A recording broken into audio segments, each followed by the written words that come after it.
وہ ایک گناہگار بنی اسرائیل کی اس کی کہانی موجود ہے کہ وہ آیا اور نیکوکار سے اس نے کوئی بات کی تو اس نے اس کو جھٹک دیا، اور وہ اتنا نیکوکار تھا جب وہ چلتا تھا تو بادل اس کے اوپر سایہ کرتا تھا، اللہ نے اس کو اتنا نوازا ہوا تھا، لیکن گناہگار کو دیکھ کر کے اس کے اندر نفرت کے جذبات پیدا ہوئے، اس نے کہا میرے سے بات نہ کر، پیچھے ہٹ جا، اللہ اکبر۔ تو وہ بیچارہ بڑا رویا کہ مالک میں اتنا گناہگار ہوں کہ تیرے پاک بندے مجھے اپنے پاس بٹھانے کے لیے بھی تیار نہیں۔ دل ٹوٹا، شکستگی پیدا ہوئی، کہا لیکن مالک تیری مرضی، اور واپس پلٹا۔ لیکن جب واپس پلٹا تو وہ بادل کا سایہ جو اس نیکوکار پہ تھا وہ سایہ اس گناہگار کے سر پہ آ گیا۔ تو وہ کرم نوازی جس پہ فرما دے، اس کے سارے بندے ہیں، تو اللہ کو جو ہے وہ تکبر کی نیکی نہیں، وہ گناہ جس کے بعد عجز پیدا ہو اللہ کو وہ پسند ہے، وہ گناہ جس کے بعد توبہ کے جذبات ابھرے، بندے کو شرمندگی کا احساس ہو۔ تو مت ایسے بنے کہ 4 نمازیں پڑھ لیں تو سب بے نمازیوں کو حقیر جاننے لگ جائیں، تھوڑا سا کام کر لیں، صدقہ و خیرات کر لیں تو باقی مالداروں کو حقیر جانے لگے۔ آپ کو دین کے کام کی توفیق مل گئی ہے تو آپ دین کے ٹھیکیدار بن کے بیٹھ جائیں کہ میں اتنا بڑا جلسہ کروایا، اب میرے علاوہ تو کوئی یہاں مسلمان نہیں رہتا، میں ہی سب سے بڑا عاشق رسول ہوں اور میں ہی سب سے بڑا مسلمان ہوں۔ نہ، ایسا نہ کیجئے۔ اللہ نے آپ کو توفیق دی، آپ نے لوگوں کو دعوت دی، پتہ نہیں کس آنے والے پہ کتنا کرم ہوا ہے۔ یہ تو ان کی رحمتیں ہیں، وہ جس پہ چاہے جیسے چاہیں برس جائیں۔ ہم کو ٹھیکیدار تھوڑے ہیں، ہم تو نوکری کرنے والے ہیں، ہم تو جوتے اٹھانے والے ہیں۔ ہو سکتا ہے کس کے صدقے میرے والد گرامی مجھے یاد آتے ہیں، وہ مجھے فرمایا کرتے تھے جب گفتگو کے لیے نکلنے لگے اور لوگوں کا ہجوم ہونے لگا، تو وہ مربی تھے بڑے، اور بڑی حکمت کے ساتھ جو ہے وہ کوئی نہ کوئی بات سمجھاتے رہتے تھے۔ تو ایک دن فرمانے لگے کہ ایک خطیب تھا، بظاہر اچھا خطاب کرتا لیکن اندر سے وہ اتنا اچھا نہیں تھا، تو جب وہ فوت ہو گیا تو وہ بخشا گیا، تو اس نے اللہ سے کہا کہ میرے مالک میرا تو کوئی عمل ہی نہیں ہے کہ میری بخشش ہوگی اور میری مغفرت ہو گئی۔ تو فرمایا کہ ہاں ہم تجھے جانتے ہیں، لیکن ایک دن تو کہیں واز کر رہا تھا، میرا ایک بندہ بیٹھا تھا، اس کو پسند آ گیا، میں نے اس کے صدقے تیری مغفرت فرمائی۔ اٹھ فریدا ستیا تے میلا ویکھن جا، اٹھ فریدا ستیا تے میلا ویکھن جا، وت کوئی بخشیا مل جاوے تے تو ہی بخشیا جا۔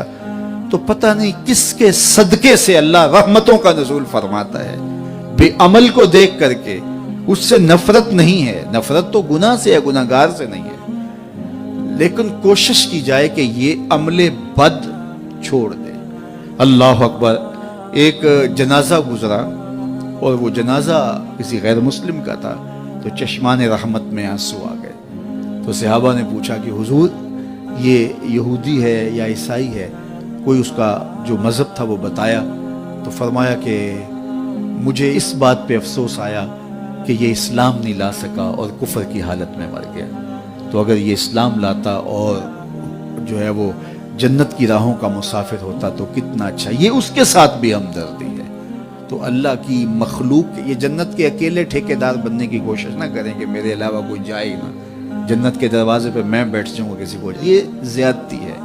میرے تو اعلیٰ حضرت نے یہ کہا تھا، ایک میرا ہی رحمت پہ دعویٰ نہیں، شاہ کی ساری امت پہ لاکھوں سلام۔ تو اس لیے امت سازی کی ایک تو کوشش کریے، اپنے اندر باہمی چھوٹے چھوٹے نزاع اختلاف، یہ انسانی فطرت ہے، انسان کے اندر طبائع کے اندر اختلاف ہے، ترجیحات کے اندر جو ہے وہ اختلاف ہے، اپنے اپنے مزاج کے اندر تفاوت ہوتا ہے۔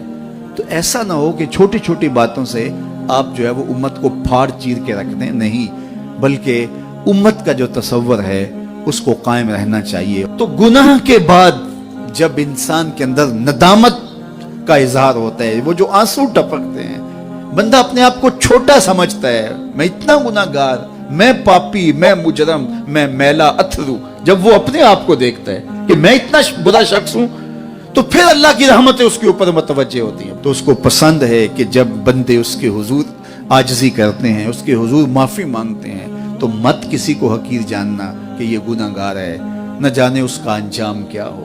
کتنے گناہگار ان کا آخر اچھا ہو جاتا ہے، کتنے نیکوکار ان کا آخر اچھا نہیں ہوتا۔ انما الاعمال بالخواتیم، وہ تھی تو فاحشہ عورت لیکن ایک کام کیا کہ ایک کتے کو پانی پلا دیا، اپنے دوپٹے سے جوتا باندھ کر کنویں میں لٹکایا اور اس کو پانی پلا دیا۔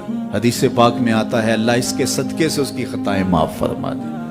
اور ایک نے بلی کو مار دیا خاتون کو، اور وہ جہنم کی آگ میں جلنے لگی۔ اس لیے کون کس کا انجام کیا ہوتا ہے؟ ہمارے بزرگ فرماتے ہیں کہ بچے سے پیار کرو کہ اس کے گناہ کم ہیں، اور بڑے سے پیار کرو اس کی نیکیاں زیادہ ہیں، اس کی نیکیاں زیادہ ہیں۔ چھوٹے سے اس لیے پیار کہ اس کے گناہ کم ہوں گے، اور بڑے سے اس لیے پیار کہ اس کی نیکیاں زیادہ ہوں گی۔ اور اسی طرح جو ہے وہ خیال کرو کہ ہو سکتا ہے اس کا انجام بخیر ہو جائے اور اس کا آخر کتنا خوبصورت ہو۔ تو مت کسی کو حقیر جانیے گا، ایک میرا ہی رحمت پہ دعویٰ نہیں، شاہ کی ساری امت پہ لاکھوں سلام۔ تو حضور کی امت سے پیار کرو، مخلوق خدا کو جوڑنے کی کوشش کرو۔ اور آقا کریم علیہ الصلوۃ والسلام نے یہ جو امت کا تصور دیا اور کہاں کہاں سے لا کے کہاں کہاں کے افراد کو ایک گروہ میں، ایک جماعت میں اور ایک امت کے اندر پرویا، ایک لڑی کے اندر پرویا، اس امت کو امت ہی رہنے دیا جائے۔ اللہ مجھے آپ کو اپنی پناہوں کا حصار عطا کرے۔